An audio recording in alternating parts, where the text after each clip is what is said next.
There is agreement between all forms of government though to halve the national road toll by 2030. Instead, road toll's going up. It was just over 1,200 deaths last year. It's increasing so far pro rata this year. So what's going wrong? Joining me now is Michael Bradley, Managing Director of the Australian Automobile Association. Thanks for your time. Good to be here, Tom. What's your take on this? It's going the wrong way, and given they want to halve it, I mean, is this 2030 promise a pipe dream now? Tom, the numbers tell us that business as usual is not working. In each of the last 5 years, Australia's road toll's gone up, and yes, the numbers released over the weekend say we're going up at an annual rate of over 7%. I'd also say it's not just about the numbers. Like, this is an issue where each of those numbers represent an Australian family who's lost a loved one. Each of those is a life cut short. This is an issue that causes enormous societal pain, and we need a new approach. And I'm hoping that the budget of May is the reset we're looking for.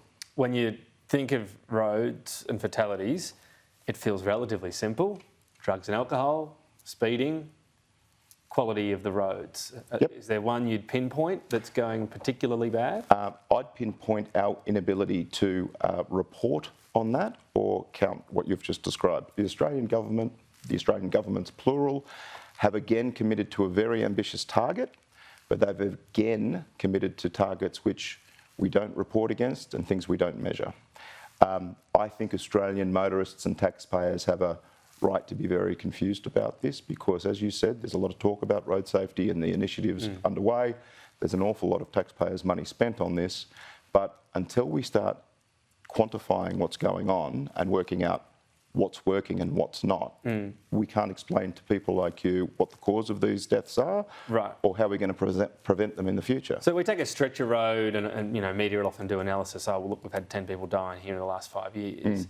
But at the moment, your submission points out we don't know if that's their driver errors and behaviours we need to change there, or a poor road which is killing people. But the information is there. It's not getting published. It's not getting published. So we'd highlight that in health, in education, the money that the Commonwealth gives to states has strings attached to it. The AAA is one of many organisations which says the $12 billion that the Commonwealth gives to the states each year in road grants should be contingent upon those states reporting the kind of things you're talking about. We think that makes sense, and we think it would deliver a much clearer picture of the problem we're trying to wrestle. And not publishing it, call me cynical as a journalist, so that's what, so they can fix the roads that might have a few more votes in them versus the roads that save lives? I think it's a question you should put to them, but we will continue to highlight that until we have that information, we can't have faith in an evidence-based approach. The other big factor, as I said, you've got speeding. Well, that's kind of up to people to police and speed limits. What about drugs and alcohol? I mean, the technology is there for an interlock device. Would it be radical? I don't want to alarm all the sort of small government people out there, but every new car that rolls off eventually will have one, or? It's been rolled out in other jurisdictions, and I think it's... Has it worked? Where's it happened? New Zealand are using it. So every new car then has an interlock? No, it's for recidivist drivers, for people who have a habit of doing the things you're talking about. This is what the consequence is. We have the recidivist ones, don't we? But yeah, so yes, it's an interesting concept, but I'd like to be able to tell you to what degree drugs and alcohol or drink driving is the issue at hand, and whether or not this is the most cost-effective or effective response. If you're going to halve that road toll, though, you've got to sort of attack everything, right? Correct. People are still doing this, even though they're told not to. Is that the only radical step you can really do to? I think it's the most important. I think it's the most important first thing.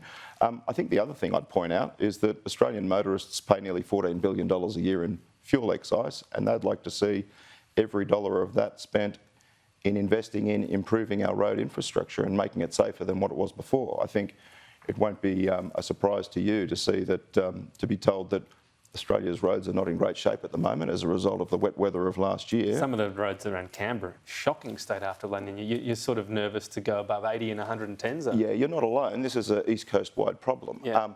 The issue at hand is when we build back, Do we build back better? Are we spending all of that taxpayers' or motorists' money on the infrastructure they deserve, and are we making it as safe as we could be? And having sort of better, when you say build back better, it might cost a bit more, but it means you don't get these patches popping up all the way, and often in country roads. Over the past 10 years, only about 60% of that tax dollar has been put back into transport infrastructure. And the others just... Consolidated revenue. Yeah. And so that leads us to think as well, I mean, that's an issue of sort of responsibility right now. But what about down the road? Because electric vehicles, they don't pay this tax. And no one's sort of...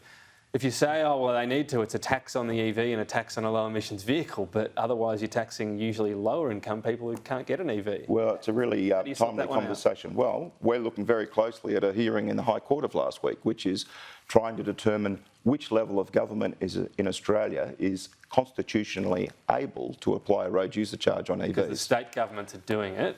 If they're not able to... A couple of state governments are. It's the federal government's correct domain. Irrespective of what comes out of the High Court over the coming days and weeks, Australia needs a newer, more sustainable, more equitable way of paying for the roads we all need. And the interesting other thing about EVs, just finally, is there's a lot of talk about subsidies and making sure we get there quickly, but there's a limited number of the vehicles. I mean, we're finding the minerals are going to be in short supply, and if you subsidise right now, you're subsidising wealthy people getting often a $100,000 plus car. Yeah. It feels a bit unpalatable. I think what you're going to see in Canberra over the next couple of months is a really interesting debate about how the federal government can do this. The government's making lots of noises about a fuel efficiency standard. We think the challenge is to make sure that Australia gets on the journey to this new technology and gets more access to cleaner cars, but we do it in a way that maintains affordability and maintains consumer choice. So, complex one, but watch this one. Michael Bradley, thank you. Pleasure, mate. Have a good day.